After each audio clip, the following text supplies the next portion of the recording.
Common. Right here at 11 o'clock, walking tour of the Freedom Trail.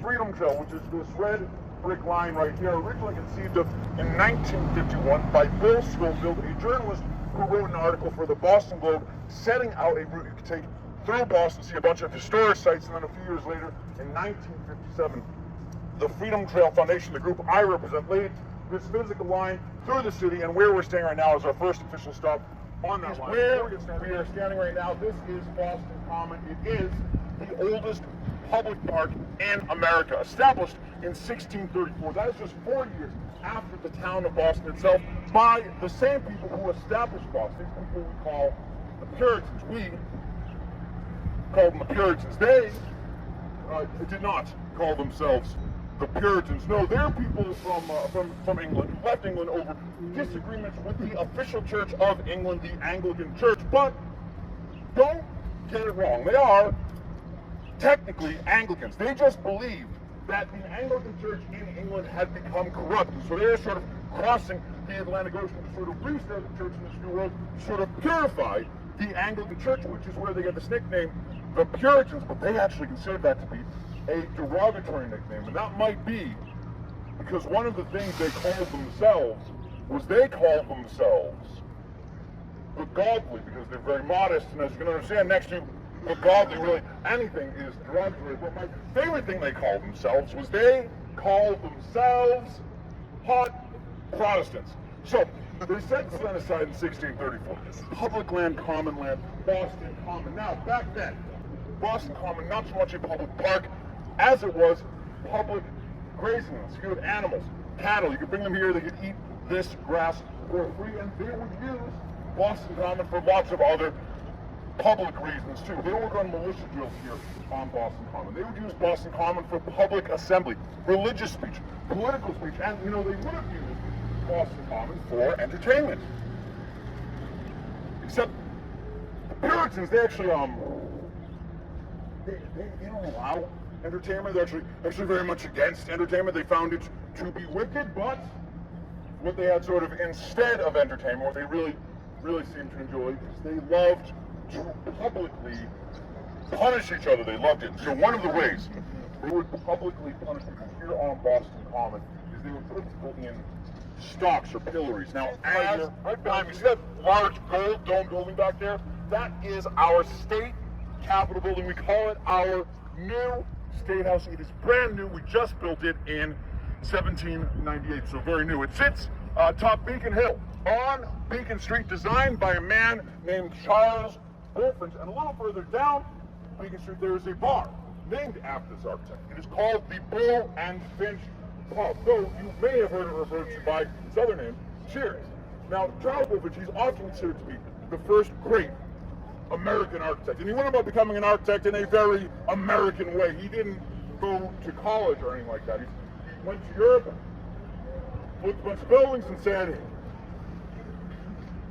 yeah, I can do that. And he was right. He became a great architect. He helped establish this style we refer to as the Federalist style. This is a really good example of it. The Federalist style tends to use a lot of these red bricks and tends to have a lot of things calling back to ancient Greek and Roman architecture, like columns, domes. Now, the dome originally wooden shingles, but it didn't look great. And over time began to leak, and so Paul Revere pressed the entire dome in copper, which was great.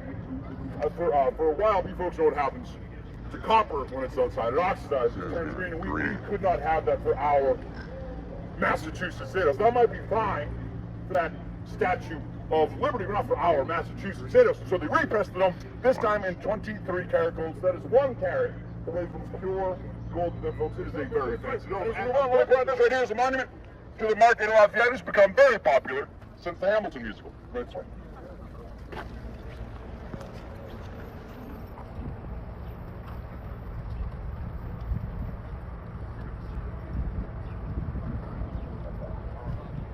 Alright, so, Paul Revere was the son of a Boston-born British woman and a French immigrant.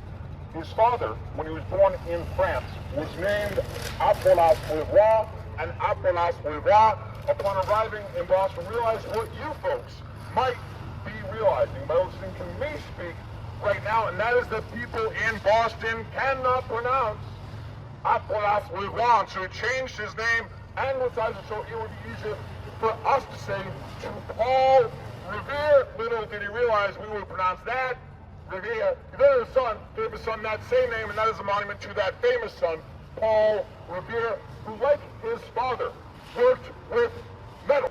He made church bells, teapots, punch bowls. He put copper siding on the hull of the USS Constitution, which he attached to that ship using nails. He also made himself. He also made dental pieces, brickwork out of metal. He was a courier, a president of the Board of Health. Paul Revere would do anything for money. He had 16 children. Also, first person to come up with the idea of dental forensics, identifying a body by using dental records, and the first person to suggest burying people 6 feet underground, the way people are buried in many cemeteries to this day, though not necessarily this one. Those people are buried as far below us as 10 feet. They are also buried as close to the surface as 6 inches. So stay on the path. But that is a monument. The white pedestal is a monument to Revere, put up in the mid-19th century after the popularity of the poem that bears his name. And on the other side, a footstone that is from likely closer to when he was actually laid to rest. But we're going to continue up this path in a minute. But before that, does anyone have any questions about this burial ground or anything else? Yes. I noticed that there were stones on top of Paul Revere's monument. Normally that signifies a Jewish... Exactly. So you might have noticed that on top of some of the monuments there are stones and coins sometimes. And so why do those do that? The truth of the matter is anyone that puts a stone or a coin in one of these graves, they're doing it for their own personal motivations. But we started noticing it happening more in the 1990s when the movie Schindler's List came out. So at the end of that movie, there's a very powerful scene where it shows actual survivors of the Holocaust placing stones on the grave of Oscar Schindler, which is a Jewish tradition with stones on graves as a symbol. So once that movie came out, though, in burial grounds, cemeteries all over the world where famous people were buried, people, whether they were Jewish or not, started to put stones on graves as a symbol of respect.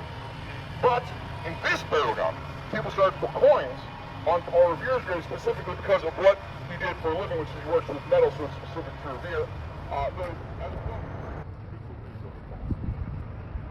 in this way.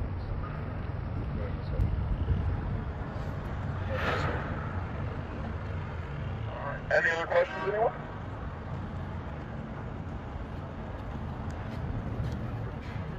First of all, I point out this is the monument for the victims of the Boston Massacre, including Crispus Attucks, first person killed in the Boston Massacre, considered to be the first person to give their life, Crispus Attucks, he's considered to be the first person to give their life for the cause of the American Revolution. A person of color is one of the people of color buried in this burial ground. I mentioned Frank already, but also over the corner is likely a woman named Phyllis Wheatley, who is the first black person in America to have a book of poetry published, the third woman in America to have a book of poetry published. But our third and final signer of the Declaration of Independence, you may have guessed, is Samuel Adams. During his life, he was a businessman. He was a governor of Massachusetts. He's not great at that either. But what is Samuel Adams best known for today? Beer. But did Samuel Adams actually make beer? What do you think? Well, the answer is sort of. So he does make beer. What he does make is malt, a key ingredient. So, first of all, as we were crossing Tremont Street, I don't know, we didn't go how I planned, so I don't know if you got a chance to see what I was pointing out, but I pointed out 2 things. First of all, there's a building with a bunch of scaffolding in front of it. So, on the bright side, even if you did see it, you can't really see it. But that's the Tremont Temple Baptist Church. It is considered to be the first racially integrated church in America. It's one of my favorite buildings in our city, though again, you can't really tell why right now, you just have to take my word for it. But there was a party at the Tremont Temple Baptist Church.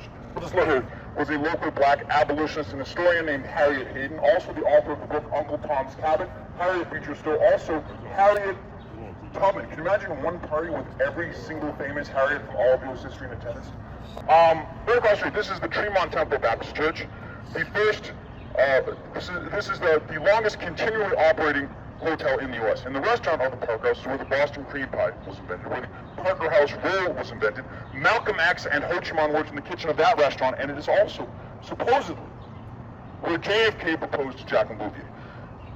There is another restaurant in Georgetown, Washington, D.C. that makes the same claim, and I don't know if one is right and one is wrong, or maybe just had to ask her twice. But the original Park House is definitely where JFK gave his first speech, not for one of his campaigns, but rather for a campaign of his grandfather, John Fitzgerald. How he fits in this speech, first of JFK's entire political career was delivered in the Park House Hotel when he was 6 years old, so he started pretty early in politics. The original Park House is also where Charles Dickens would say when he would come to Boston. Extremely convenient place for Dickens to stay. First of all of the American editions of Charles Dickens' books were published from the next corner up here, and Dickens would come to Boston to give performances. He would recite his book, A Christmas Carol, in its entirety from memory, right next door at the Tremont Temple Baptist Church. And so when he stayed in the hotel, he had a huge mirror in his room. He would stand in front of it for hours at a time rehearsing these performances before he would go next door to give them. The mirror is now in a hallway on the mezzanine level of the hotel. And if you look at this mirror now, if you make faces in this mirror, if you make the right faces, the right order, the right combination, supposedly the ghost of Charles Dickens will appear behind you, which makes absolutely no sense. He didn't die here. I don't know why he would be on here. But let's get to this guy right here, Benjamin Franklin. This was the first portrait statue to be put up in Boston, and I think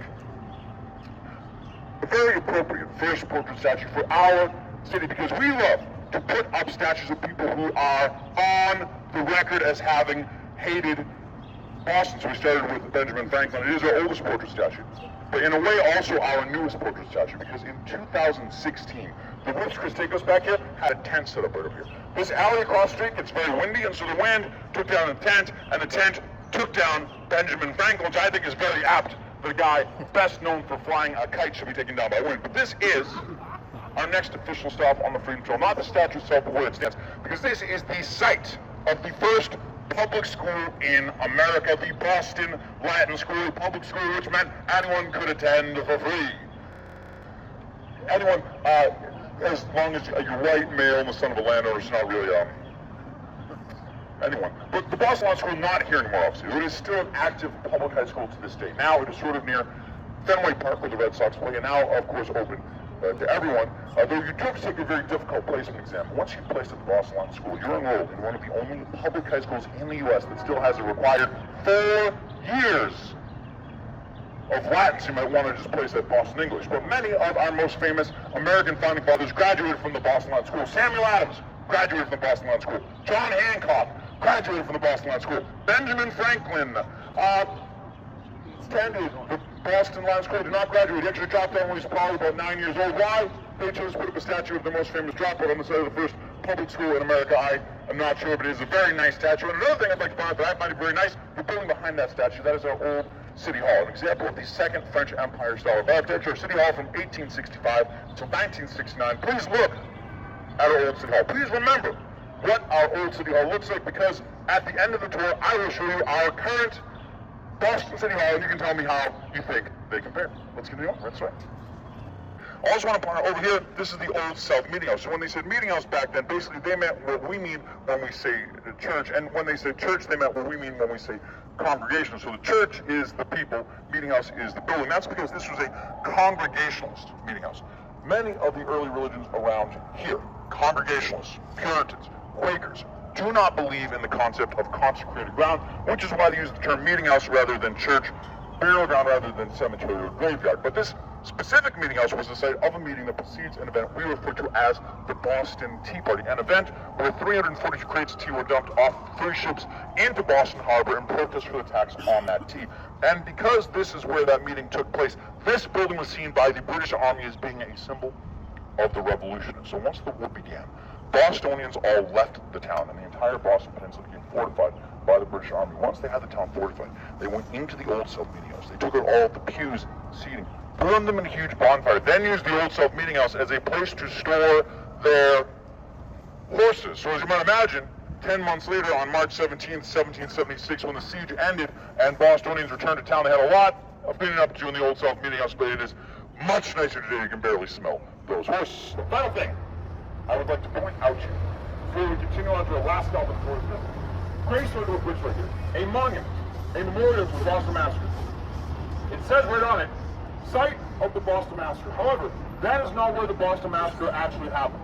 The Boston Massacre actually happened right in the middle of this intersection. But they were afraid if they put the monument where the massacre actually happened, more people would be killed looking at the monument than in the actual massacre. Folks, let's get on to our next stop. Feel free to grab a picture of the monument.